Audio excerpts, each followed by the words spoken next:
السلام علیکم ورحمۃ اللہ۔ متحدہ عرب امارات کی چند اہم ترین خبروں کے ساتھ ستار لغاری آپ کی خدمت میں حاضر ہے۔ ان خبروں کی تفصیل کی طرف جانے سے پہلے ایک ریکویسٹ کروں گا تمام دوستوں سے، اگر آپ میرے چینل میں نئے ہیں تو پلیز چینل کو سبسکرائب ضرور کر دیجیے اور ساتھ بیل کے آئیکن پہ بھی کلک کر دیں تاکہ میری ہر نئے آنے والی ویڈیو آپ کو سب سے پہلے نوٹیفیکیشن مل سکے، اور اگر ویڈیو پسند آئے تو اسے لائک کرنا مت بھولیے گا۔ اب چلتے ہیں نیوز کی طرف۔ دبئی، غیر ملکی پروفیشنلز کے لیے بڑی سہولت کا اعلان۔ دبئی کے حکام نے آن لائن ڈیوٹی دینے والے غیر ملکی پروفیشنلز کے لیے بڑی سہولت کا اعلان کیا ہے۔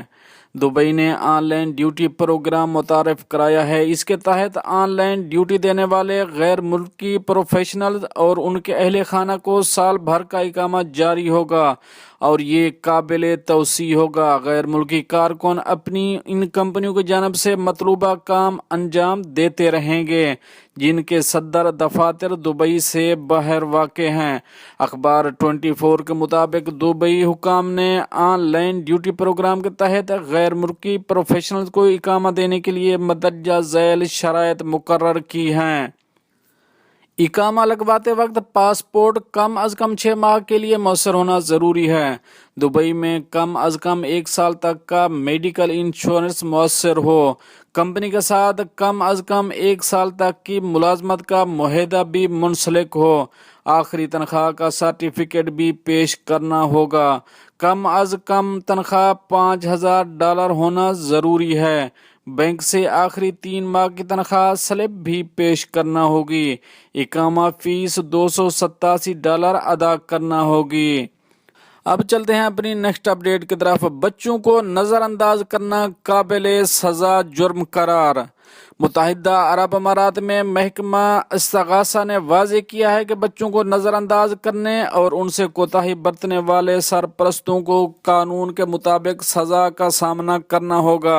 امارات کی خبر رساں ایجنسی وام کے مطابق پبلک پراسیکیوشن نے سوشل میڈیا اکاؤنٹس پر بیان میں کہا کہ 2016 کے وفاقی حکم نامہ نمبر 3 کی شقوں 35 اور 60 میں بچوں کے حقوق سے متعلق قانون وضع کیا گیا ہے جسے قانون ودیمہ کہا جاتا ہے۔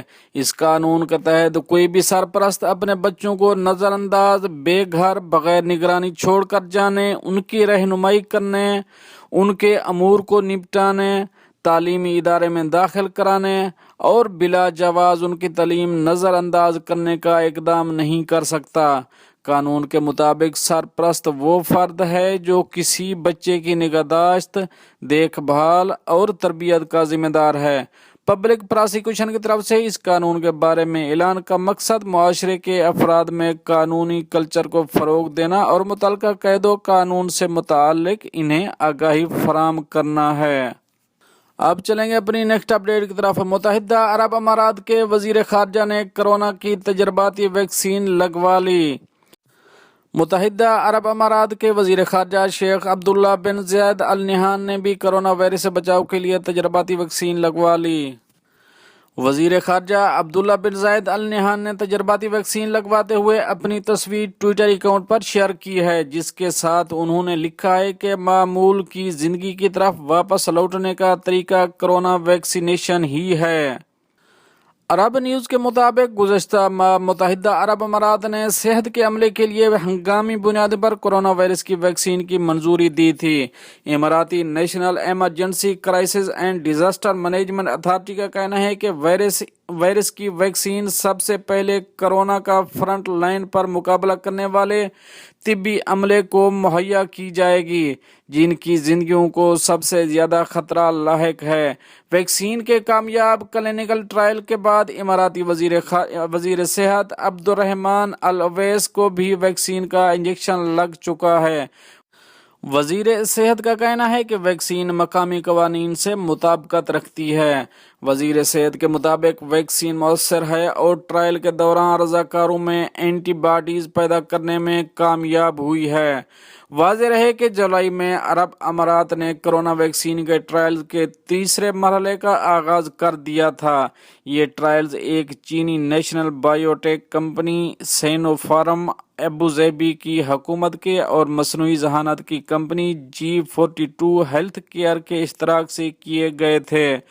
چینی نیشنل بائیو ٹیک کمپنی سینو فارم نے ویکسین تیار کی ہے، جس کے بڑے پیمانے پر کلینکل ٹرائل عرب امارات میں کیے گئے تھے۔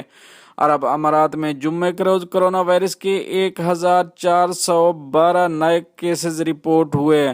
امارات میں اب تک 1,12,849 افراد کرونا وائرس سے متاثر ہو چکے ہیں، جبکہ 455 اموات ہو چکی ہیں۔ دوستو یہ تو تھی کچھ اہم اپڈیٹ جو آپ دوستوں سے شیئر کری ہیں۔ ملتے ہیں نیکسٹ اپڈیٹ کے ساتھ نیکسٹ ویڈیو میں، تب تک کے لیے اللہ حافظ۔